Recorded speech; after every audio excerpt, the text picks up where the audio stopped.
unstitch the pocket. Line up a skirt on the fabric, leaving some at the bottom to hem or leave so that it's a little bit longer. Cut along the top of the skirt. When you get to the buttons, you want to make sure you're cutting around the center so that when you have to hem and fold it, you have space to hem and fold before you hit the next button. Here's the bottom of the skirt, and here's the top. Line up the waistband of the skirt that fits your daughter, and then cut a square out. These are the two main dress pieces. I'm going to take this and fold and hem and make this a square. I'm also going to hem up the buttons because I actually don't need them to open, so I'm going to hem them shut.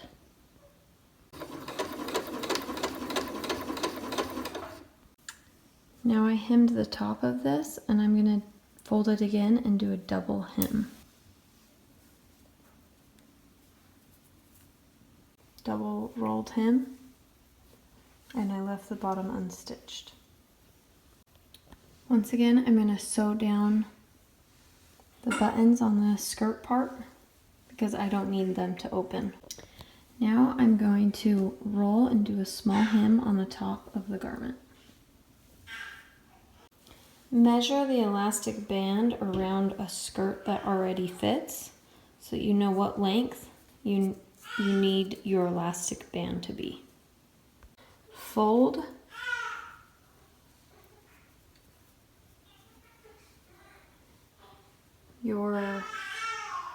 the top of the skirt and make sure it has enough space after sewing for the binding to slide in between. So I'm going to have a little bit of a problem with this button right here.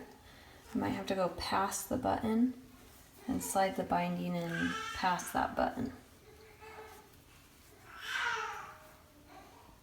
When you go to sew around the top, where you've folded it enough for your binding to go in, you need to make sure you leave a gap. So you would start sewing here and you would end sewing here. You need to leave a gap for you to thread in the elastic binding.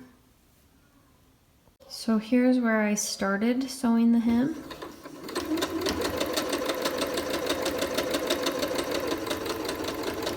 I'm going to stop about right there so I leave myself a space to insert the elastic band.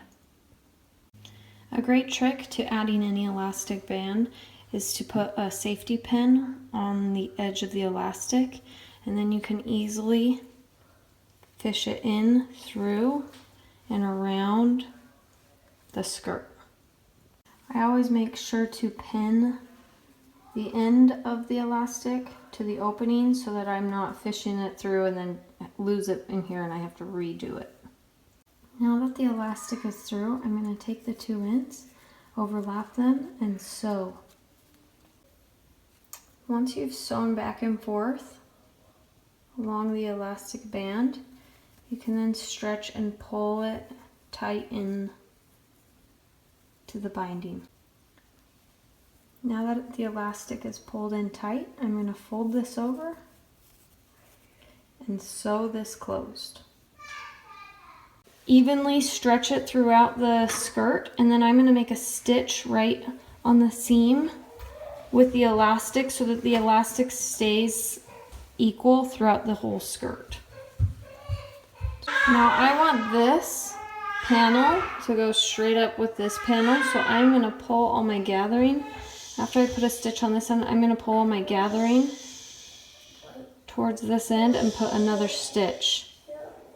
The reason I gather so much right there and not all of it in the back is because I want this hem, the natural hem on the bottom of the shirt, to be centered at on the bottom of the skirt. Or else you get kind of a tail back here. You get it gathered in a tail if you let it just all gather towards the back. Now that I've gathered the edge most, the skirt most, right here in this corner, And hold the elastic straight right here. I'm going to pin this right here and sew it right along the top.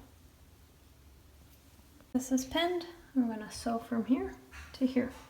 I didn't fold or anything. I have a serger, so I serged the edge. You could fold this edge or just leave it unserged. Okay, now the top is attached. Time to make the strap that goes from here to there. I am going to cut off the sleeves and use the extra sleeve material to make the strap. I cut 2 similar strips of fabric and I am going to fold both sides in like that and then fold it over, and I'm going to sew and make a strap. The best way I've found to do this is to use an iron and iron these folds. So I fold it in half on an iron and then I fold these in an iron, and then I'll just sew 2 lines right along the edge. Now I have my 2 straps and I'm going to pin this behind and I'm going to sew right here on the edges. Sew them on. So the next part, I've sewed these on, and the next part is to put the dress on your little model and measure how far these straps need to come over and sew them onto the back. Okay, so here's my little model in the dress, and these are not attached to the back yet. So I just put the dress on her where I feel like it fits. Now turn around. And I am going to cross the backs so that these stay on the shoulders. I'm going to cross the backs, and it almost measures perfectly to the back. So I'm just going to grab both of these and sew them right to the back together, like that.